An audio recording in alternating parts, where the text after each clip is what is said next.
Oke, selamat malam.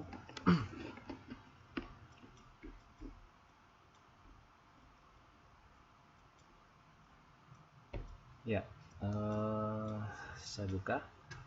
Saya mulai kelasnya. Assalamualaikum warahmatullahi wabarakatuh.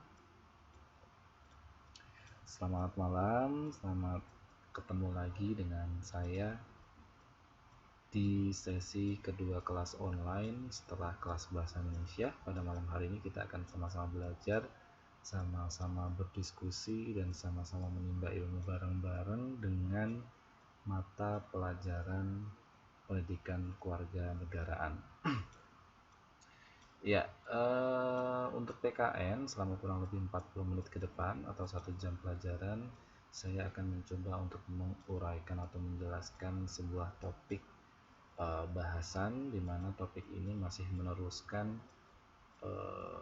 materi minggu lalu, yaitu tentang sistem hukum internasional.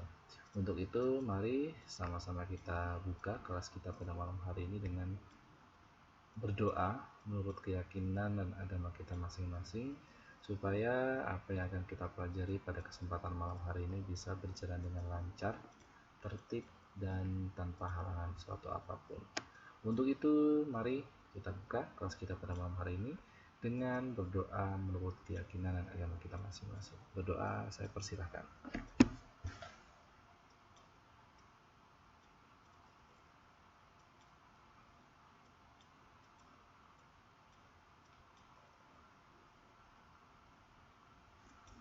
Berdoa selesai. Ya, saya kira masih ada beberapa siswa yang masih di luar ya, belum bisa masuk pada kesempatan malam hari ini. Tapi tidak apa-apa karena waktu sangat singkat dan terus berjalan, jadi takutnya kalau kita gunakan untuk menunggu terus-menerus, nanti waktunya habis. Untuk itu kita mulai saja kelas kita pada malam hari ini, biar nanti bagi teman-teman yang mencoba untuk masuk dan telat gitu ya, bisa langsung bergabung di kelas kita serta menyesuaikan gitu. Ya, di sini sudah saya tampilkan untuk materinya. Jadi malam hari ini saya akan fokus menerangkan tentang macam-macam hukum internasional dan apa saja asas-asas hukum internasional tersebut. Ya, seperti yang kalian lihat di sini dari buku yang saya tampilkan, bahwa hukum internasional itu dibedakan menjadi 3 macam, yaitu yang pertama adalah hukum internasional umum, kemudian hukum internasional regional, dan juga ada hukum internasional khusus. Nah, apa itu semua perbedaan dari hukum internasional yang sudah saya sebutkan tadi? Ada hukum internasional umum, ada hukum internasional regional, dan ada hukum internasional khusus. Kalau hukum internasional umum itu adalah segala macam peraturan-peraturan yang dilaksanakan secara universal atau secara menyeluruh dan berlaku secara umum pada negara-negara yang mengikatkan diri pada hukum tersebut. Misalnya ada 50 negara di dunia yang sama-sama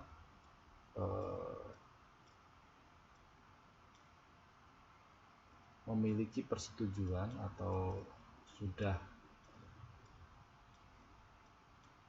apa istilahnya, sudah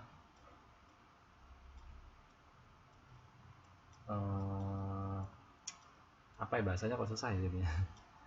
Sama-sama sudah menyetujui adanya aturan-aturan yang patut dilaksanakan oleh 50 negara tersebut. Nah, peraturan-peraturan yang sudah dibuat kemudian dilaksanakan secara universal atau secara menyeluruh bagi 50 negara tersebut dan berlaku umum, itu namanya hukum internasional umum. Kemudian ada juga hukum internasional regional. Apa bedanya dengan hukum internasional umum?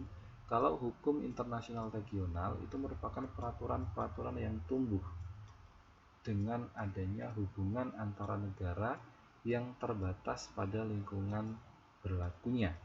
Jadi kalau umum tadi semuanya kena hukum itu ya, semua 50 negara itu kena hukum itu, hukum yang sengaja dibuat. Tetapi kalau hukum internasional regional itu akan ada batas-batas wilayah tertentu saja yang berlaku, tidak berlaku secara menyeluruh di seluruh dunia, di seluruh negara-negara yang memberlakukan hukum tersebut, tidak seperti itu. Nah, peraturan-peraturan regional ini tidak berarti derajatnya lebih rendah daripada peraturan-peraturan universal. Jadi kemudian tidak lantas walaupun lingkup hukumnya itu tidak seluas hukum internasional umum, tapi bukan berarti bahwa peraturan-peraturan regional ini kelasnya atau derajatnya itu lebih rendah daripada hukum-hukum yang tadi bersifat umum. Nah, peraturan regional ini hanya bersifat menambah atau berhubungan. Jadi, jika terjadi perselisihan, pengadilan internasional harus menggunakan peraturan regional yang diakui sah oleh negara-negara yang mengadakan perjanjian. Seperti itu. Kemudian ada juga yang namanya hukum internasional khusus. Nah, hukum ini hanya berlaku pada negara-negara tertentu yang tidak terbatas pada wilayah-wilayah tertentu. Perbedaannya dengan hukum internasional regional adalah bahwa hukum internasional regional ini tumbuh melalui hukum kebiasaan, sedangkan hukum internasional khusus tumbuh melalui perjanjian internasional multilateral. Jadi kalau hukum internasional regional ini biasanya tumbuh hukum ini sudah ada dulunya di sebuah wilayah tertentu, tetapi kalau hukum internasional khusus ini memang sengaja dibuat ketika banyak negara itu saling berhubungan, saling berinteraksi satu sama lain gitu. Nah, yang selanjutnya ada yang namanya asas-asas hukum internasional. Pembahasan mengenai asas hukum internasional ini selalu berkaitan dengan istilah prinsip hukum umum atau the general principle of law. Prinsip hukum sebagai suatu pikiran dasar yang umum sifatnya atau latar belakang dari peraturan hukum yang muncul. Nah, asas hukum menjadi norma dasar dan menjadi petunjuk arah dari pembentukan hukum. Ada beberapa macam prinsip-prinsip atau asas-asas hukum internasional. Yang pertama adalah prinsip-prinsip hukum, di mana prinsip-prinsip hukum ini terdapat kesamaan prinsip antara hukum dari berbagai macam negara. Misalnya prinsip keadilan, kelayakan, kepatuhan, dan prinsip itikat baik. Ada yang beberapa negara itu sama ya hukumnya itu. Kemudian ada yang namanya prinsip-prinsip hukum dari berbagai macam sistem hukum, ya, dimana prinsip-prinsip ini adalah prinsip atau sistem hukum yang dikenal di seluruh dunia, atau biasa disebut sebagai sistem hukum Anglo-Saxon dan sistem hukum Eropa kontinental. Selain itu, dikenal juga sistem hukum sosialis, sistem hukum Maghribi, dan sistem hukum Islam. Itu namanya sistem-sistem hukum dari berbagai macam sistem hukum. Jadi artinya prinsip-prinsip hukum yang dibuat itu berlandaskan dari hukum-hukum yang sudah ada. Misalnya dari sistem hukum Islam kemudian diadaptasi dan diterapkan untuk melaksanakan hukum-hukum internasional. Nah, adapun prinsip-prinsip hukum internasional tersebut merupakan prinsip-prinsip kesamaan derajat negara, prinsip penentuan nasib sendiri, dan prinsip non-intervensi. Jadi ketika prinsip-prinsip hukum internasional itu dibuat, itu selalu mengarah atau bertujuan untuk mewujudkan kesamaan derajat negara-negara. Jadi tidak ada ketika mengadakan sebuah perjanjian antara negara satu dengan negara lain, ada salah satu negara yang dia posisinya tinggi, kemudian ada satu negara yang dia posisinya rendah. Tidak boleh seperti itu. Semuanya harus berderajat sama, punya kesempatan untuk menentukan nasib sendiri-sendiri, dan tidak boleh ada intervensi antara negara satu dengan negara lain. Artinya sebuah negara itu memiliki otonomi sendiri atau memiliki hak untuk mengatur negaranya dengan bebas. Nah, yang disebut dengan prinsip kesamaan derajat negara-negara itu adalah prinsip yang mengakui sepenuhnya bahwa negara-negara di dunia ini, baik ukurannya besar maupun kecil, kaya atau miskin, itu memiliki derajat yang sama sebagai negara. Jadi semua negara harus diperlakukan sama dalam menjalin hubungan internasional. Nah, ini tadi sudah saya katakan ya, bahwa dalam prinsip-prinsip hukum internasional ini tidak ada negara yang adikuasa atau tidak ada negara yang dia superpower ketika melakukan perjanjian internasional atau kerjasama ya. Semua negara yang melakukan kerjasama itu derajatnya sama, tidak ada yang kecil, tidak ada yang besar. Tidak bisa dilihat dari ukuran bahwa oh negara itu besar luas maka negara itu yang menjadi kekuatan atau tidak terkalahkan. Tidak bisa, semua statusnya sama, baik itu negara yang memiliki luas daerah yang sangat luas ataupun negara yang dia hanya memiliki luas daerah yang kecil. Nah, itu semua memiliki derajat dan kedudukan yang sama. Kemudian seperti yang sudah saya katakan tadi, untuk prinsip-prinsip negara hukum, prinsip-prinsip hukum internasional yang kedua adalah prinsip menentukan nasib sendiri. Nah, ini merupakan prinsip yang menyatakan bahwa setiap bangsa itu berhak untuk menentukan nasibnya, tidak boleh ada campur tangan oleh negara lain. Dengan demikian, setiap negara hendaknya menghormati hak setiap bangsa untuk menentukan nasibnya. Jadi tidak boleh ketika melakukan sebuah kerjasama kok nasib negara A itu ditentukan oleh negara B, itu tidak bisa. Jadi setiap negara itu berhak untuk menentukan nasib sendiri-sendiri, berhak untuk mengembangkan potensi yang ada dalam sebuah negara, dalam negaranya tersebut, baik potensi masyarakat, potensi sumber daya alam, potensi sumber daya manusia, dan tidak boleh ada campur tangan yang ikut mendominasi atau ikut campur ya dalam penentuan nasib sebuah negara. Kemudian dalam prinsip-prinsip hukum internasional itu tidak boleh adanya intervensi atau harus mengutamakan atau menjunjung tinggi prinsip non-intervensi, di mana prinsip tidak turut campur dalam urusan negara-negara lain itu harus dijunjung tinggi. Itu prinsip-prinsip hukum internasional.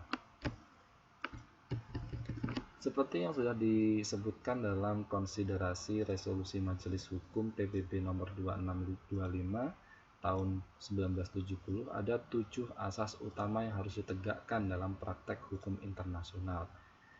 Asas tersebut adalah yang pertama, setiap negara tidak melakukan tindakan ancaman agresif terhadap keutuhan wilayah dan kemerdekaan orang lain. Jadi tidak boleh saling menganiaya negara satu dengan negara lain atau meluncurkan agresi atau peperangan ya dalam bentuk serangan militer dan sebagainya, itu tidak boleh. Kemudian yang kedua, setiap negara harus menyelesaikan masalah-masalah internasional secara damai. Ketika ada sebuah negara yang dia mengalami sebuah konflik gitu ya, mengalami sebuah konflik atau permasalahan-permasalahan yang besar, itu lantas tidak boleh diselesaikan dengan cara kekerasan. Jadi setiap negara harus menyelesaikan masalah-masalah internasional secara damai. Ya, bisa dilakukan dengan cara negosiasi, bisa dilakukan dengan cara mediasi, ya, musyawarah dan sebagainya. Tidak boleh dilakukan dengan kekerasan, apalagi sampai membahayakan perdamaian dan keamanan internasional. Kemudian asas yang ketiga adalah setiap negara tidak memerlukan intervensi terhadap urusan dalam negeri negara lain. Jadi negara-negara lain walaupun sudah melakukan kerjasama apapun itu lantas tidak boleh yang namanya turut campur tentang masalah dalam negeri negara lain, itu tidak boleh ya.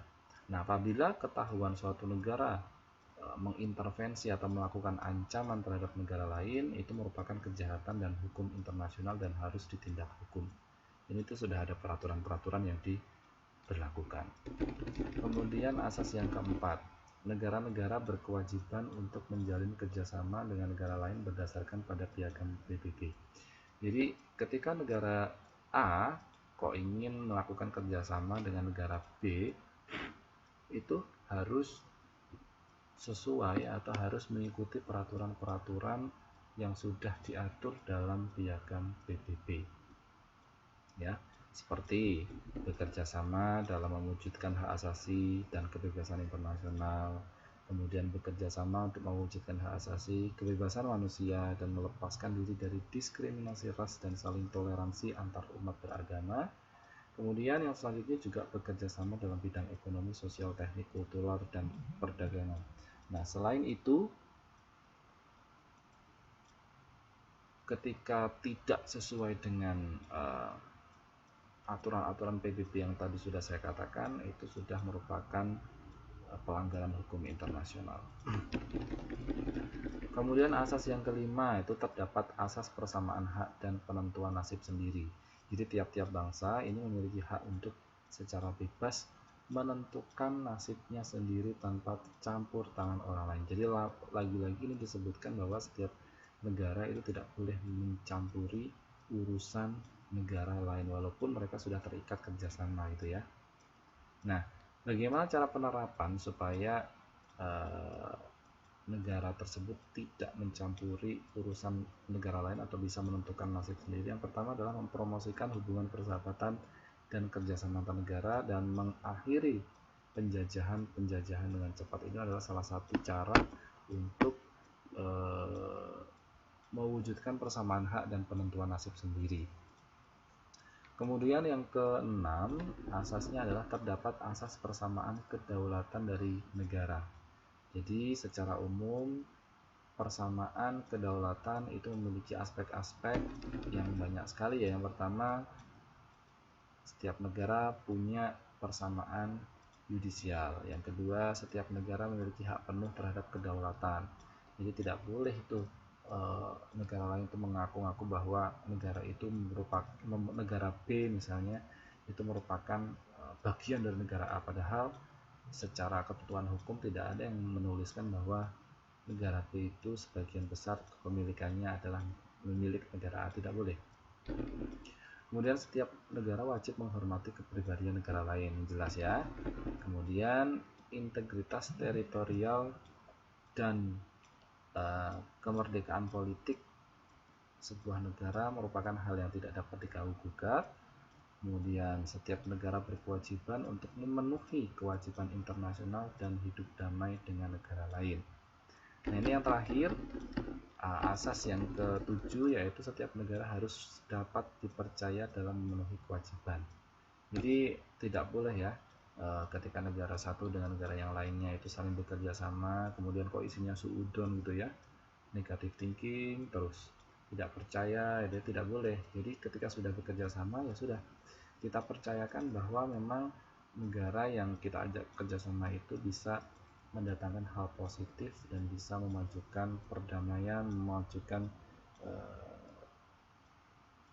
segala sesuatu di semua bidang gitu ya, sesuai dengan apa yang diamalahkan oleh PBB. Nah, apa saja subjek hukum internasional? Subjek itu adalah orang-orang yang terlibat, ya, orang-orang yang melakukan, atau kalau tidak orang ya, yang namanya subjek itu adalah pihak-pihak yang dibebani oleh hak dan kewajiban yang diatur oleh hukum internasional. Siapa saja subjek-subjeknya? Yang pertama adalah negara. Jelas ya, karena yang melakukan perjanjian negara ya jelas subjeknya yang pertama adalah negara. Nah, sebagai subjek hukum internasional, negara itu sebagai pengemban hak dan kewajiban yang tinggi yang diatur oleh hukum internasional.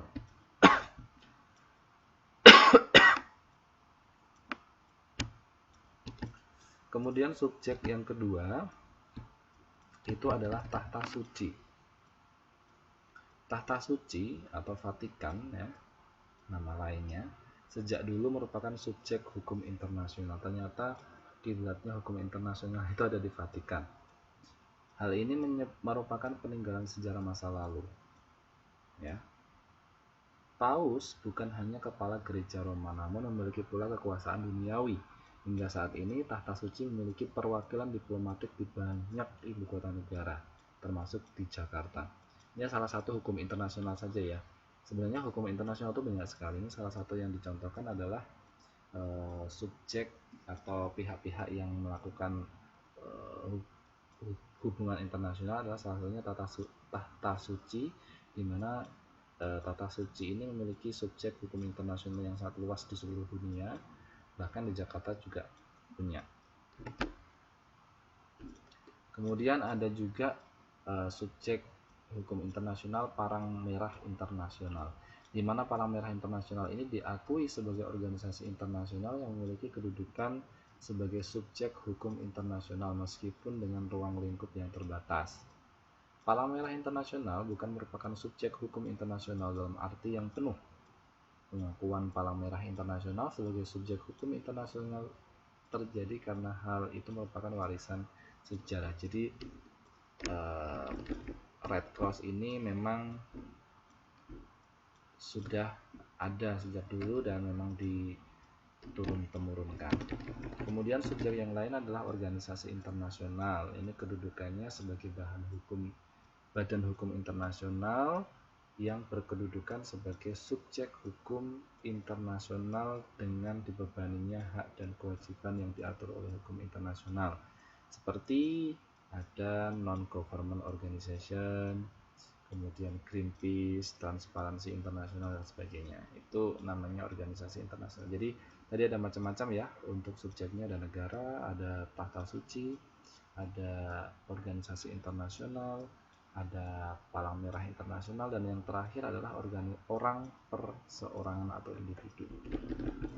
Nah, orang perseorangan di sini adalah ya kita sebagai unit terkecil dari negara yang melakukan kerjasama internasional.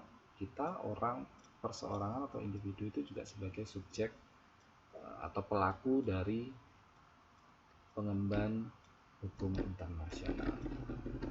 Ya, itu mungkin yang bisa saya sampaikan untuk malam hari ini. Jadi tidak terlalu banyak memang. Ada yang mau ditanyakan?